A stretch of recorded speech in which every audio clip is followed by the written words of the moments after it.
a little boy, we used to come over and fish here. Used to be hundreds and hundreds of salmon in this river.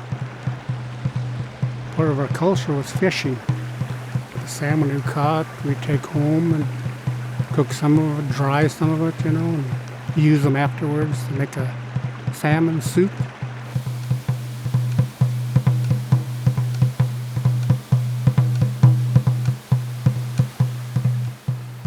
Mill Creek is a tributary of the Warm Springs River, which is the major river drainage on the Warm Springs Reservation. And it is one of the last strongholds for cold water salmonids in the Deschutes Basin, if not the Columbia Basin. There's very few places you can find remnant populations of native fish, wild fish, and this is one of them.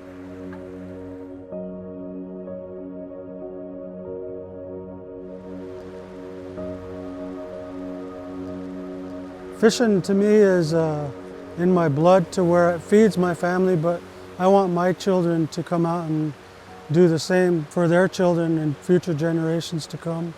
I had a very loving grandfather that I lost a few years ago, and he was the one that pretty much taught us everything about the outdoors, how to take care of the land, how to go hunting and fishing, and how to take care of all these things and to respect the land and not take advantage of it.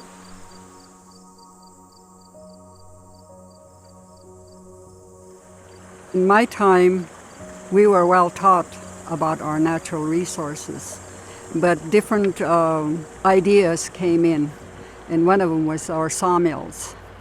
And that's what made the change with Mill Creek.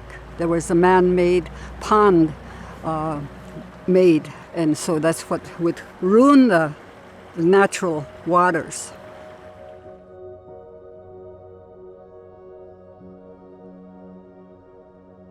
There was a time that our tribe and also communities and cities and governments came, and we were financially driven to just constantly make a buck off of whatever resources we can. And so for so many years we just took and took and took, and there was never a mindset to restore or nurture anything.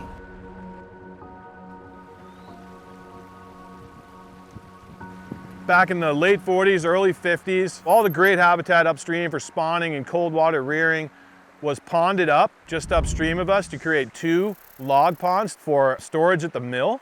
The stream flow was routed around those ponds, and because of the construction of these ponds, fish passage was stopped.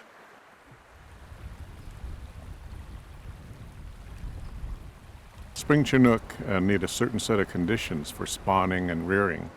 You need the cobble beds here for spawning fish. You also need the pools and the side channels for young rearing.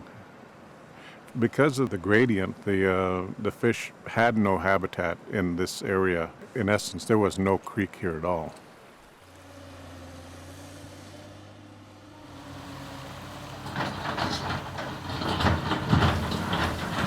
As tribal employees, we're taught to think 7 generations down the road.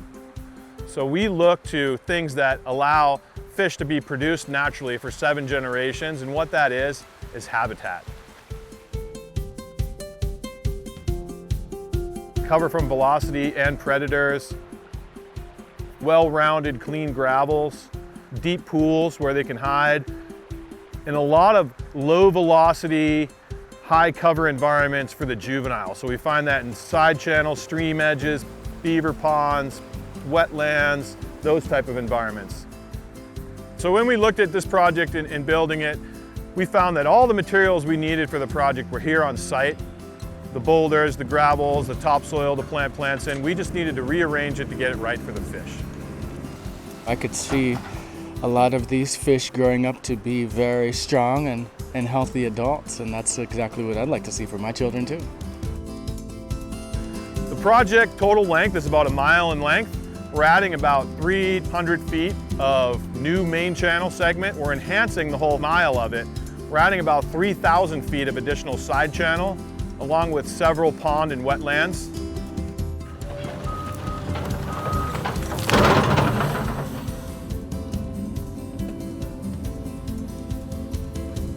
Part of the project is building log jams. And to build log jams, you have to get large woody debris. So we have a forestry program here on the reservation. We went into an active timber sale, set aside about 10-acre block of wood, and we went up there and harvested the trees with root wads attached.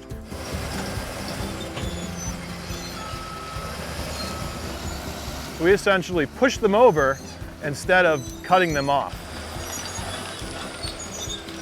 The root wads are important for cover for fish. They also help force the energy of the stream down and scour out pools.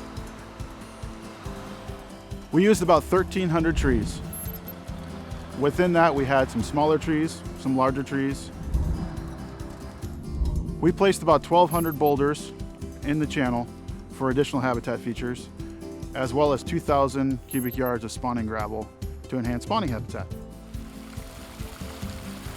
When we're working in the stream, we do everything we can to protect the fish and other aquatic life. So we isolate around the structures we're building.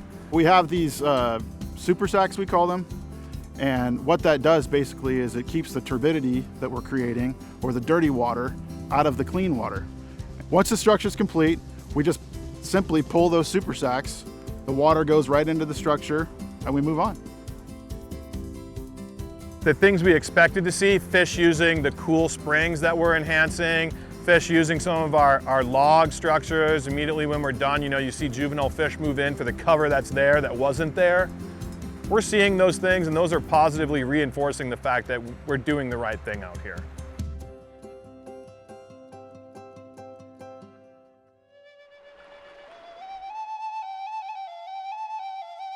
Our people have never departed from their lifestyle of hunting and gathering and fishing. This will provide fish that swim through the fisheries of the tribes along the way. It's a long, slow rebuilding process, and we have some areas of the ecosystem that have been seriously damaged. But projects such as this will contribute to the overall restoration of salmon in the Columbia.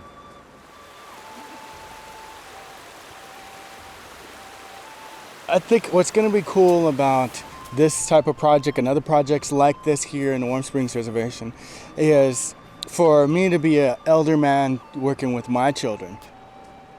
I just look forward to generations knowing and realizing that this is a native way. This is what it's all about, is nurturing and taking care of our fish habitats and the fish themselves and all the environment in which surrounds their habitat. I think what they're doing now will really help the fish.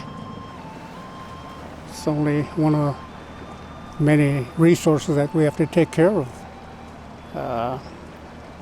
for future generations.